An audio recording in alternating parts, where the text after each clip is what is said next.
Hi friends.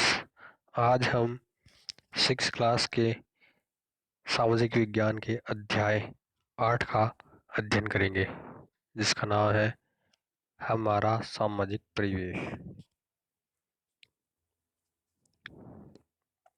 Friends, मैं ये सभी वीडियोज रिट की वजह से डाल रहा हूँ ताकि जो स्टूडेंट्स हैं वो रिट की तैयारी कर सके, और जिनको आरबीएससी की किताबें उपलब्ध नहीं हो पाई है वो इनके द्वारा अपनी तैयारी कर सके। अब फ्रेंड्स, मैं अपना जो है अध्याय शुरू कर रहा हूँ। राहुल और आशीष दोनों एक ही विद्यालय में पढ़ते हैं। एक दिन छुट्टी के बाद वे विद्यालय से घर लौट रहे थे। रास्ते में उन्होंने देखा कि कमर झुकाए और सिर पर पोटली रखे एक वृद्ध सड़क पार करने की कोशिश कर रहा था। वह बार बार अपने कदमों को आगे बढ़ाता परंतु वाहनों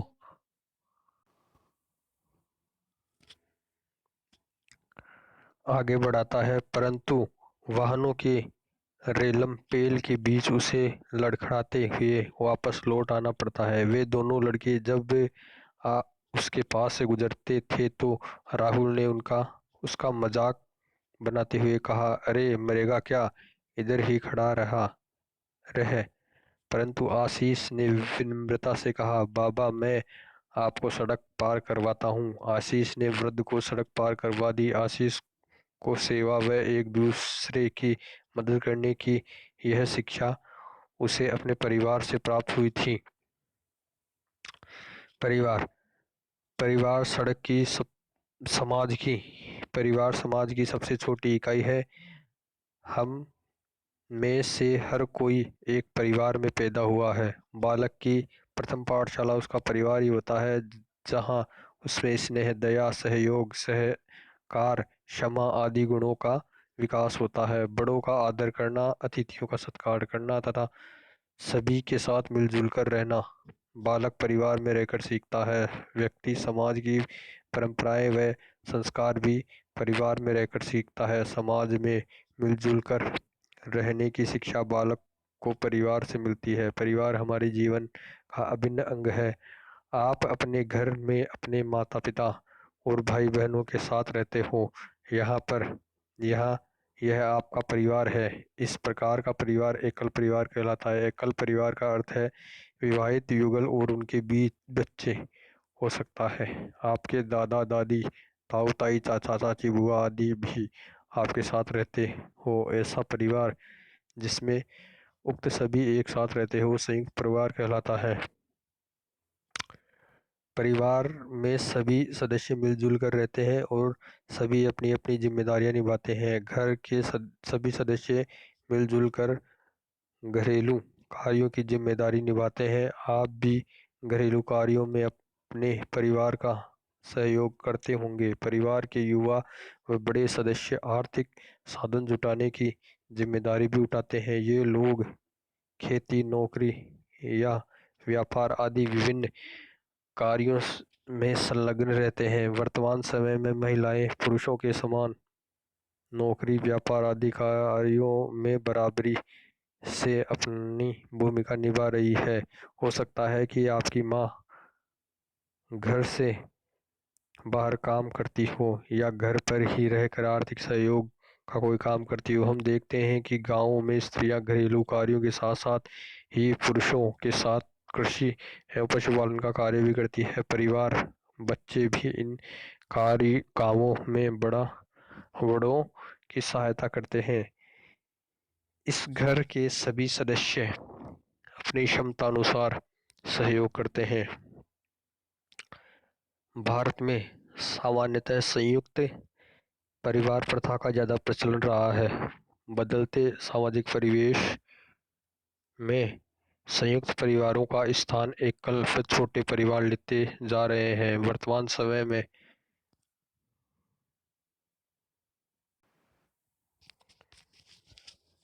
यह देखा जाता है कि शिक्षा, रोजगार एवं बेहतरीन जीवन की तलाश में व्यक्ति अपने माता पिता और दादा दादी से अलग होकर अन्य स्थानों की ओर पलायन करते हैं। इस कारण से संयुक्त परिवार टूटते जा रहे हैं। संयुक्त परिवार का अपना अलग ही महत्व होता है। बच्चे घर में माता पिता दादा दादी के साथ के व्यवहार को देखकर बड़ों का आदर करना और छोटों का स्नेह करना सीखते हैं। घर के बुजुर्गों के पास जीवन का अनुभव होता है जिनका लाभ अन्य सदस्यों को मिलता है। जीवन में आने वाली समस्याओं के समाधान में ये अनुभव बहुत काम आते हैं।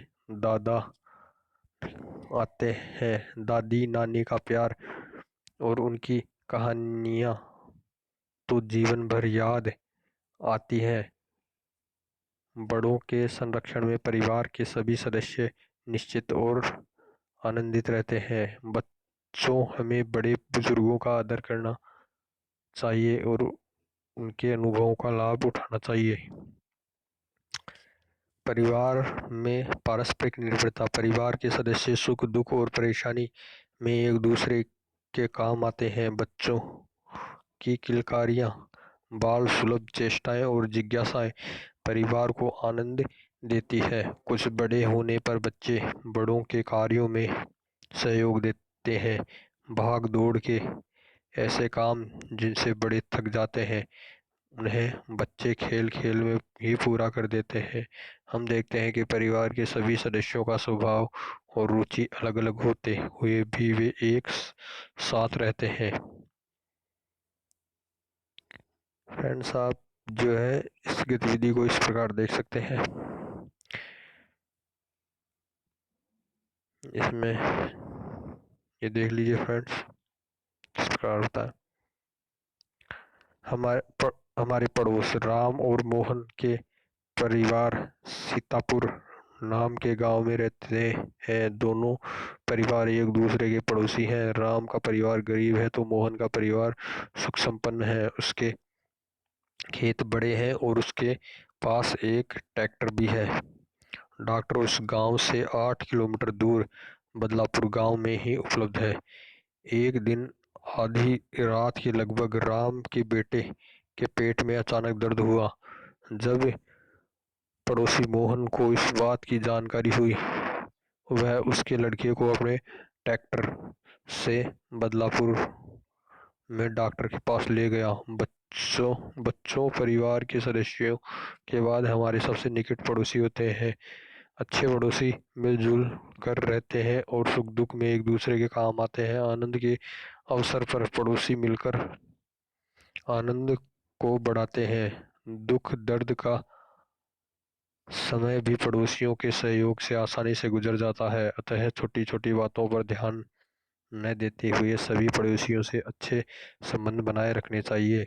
जहाँ परिवार सामाजिक जीवन की प्रथम पाठशाला है, वहीं कुछ बड़ा होने पर बालक विद्यालय जाने लगता है। विद्यालय में प्रधानाध्यापक, अध्यापक तथा अन्य कर्मचारी होते हैं। इन सभी के सहयोग से वह विद्यालय में पढ़ाई का काम व्यवस्थित तरीके से करता है। सोचिए, यदि विद्यालय का सहायक कर्मचारी कमरों की सफाई न करे या समय पर घंटी न बजाए तो आपको कितनी परेशानी होगी। यदि आपके अध्यापक जी बीमार हो जाए और आपका पाठ्यक्रम पूरा न हो पाए तो क्या आप अच्छे अंकों से उत्तीर्ण हो पाएंगे।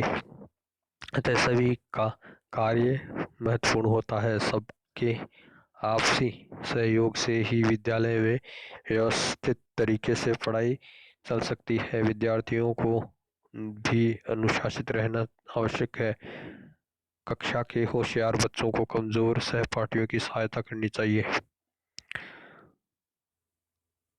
सोचिए क्या होगा यदि आपके गांव का एकमात्र डॉक्टर लंबे समय के लिए बाहर चला जाए, किसान को फसल काटने के लिए मजदूर न मिले, नाई बाल काटना बंद कर दे, कुम्हार मटके बनाना बंद कर दे और व्यक्ति अकेले जीवन यापन करना शुरू कर दे।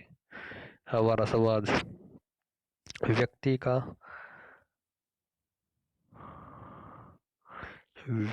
का परिवार और पड़ोस के अलावा समाज के अन्य सदस्यों की संस्थाओं से भी बहुत काम पड़ता है। समाज में सभी व्यक्ति अपनी रुचि एवं योग्यता के अनुसार अलग अलग कार्य करते हैं। किसान खेती करता है, कुम्हार, लोहार, सुनार, दर्जी ये सब समाज के लिए आवश्यक कुछ न कुछ वस्तुओं का निर्माण करते हैं। कुछ लोग नौकरी करते हैं, कुछ लोग व्यापार करते हैं आदि। इंजीनियर, अध्यापक, डॉक्टर, इंजीनियर आदि समाज की अपनी सेवाएं देते हैं। पुलिस प्रशासन, न्याय आदि से जुड़े लोग समाज में शांति एवं व्यवस्था बनाए रखने की जिम्मेदारी निभाते हैं। इन सभी लोगों के कार्यों से हमारा जीवन सुखमय बनता है। समाज के सदस्य इन कामों को एक दूसरे पर आश्रित रहकर एवं परस्पर सहयोग के द्वारा संपूर्ण समाज के कल्याण के लिए संपन्न करते हैं।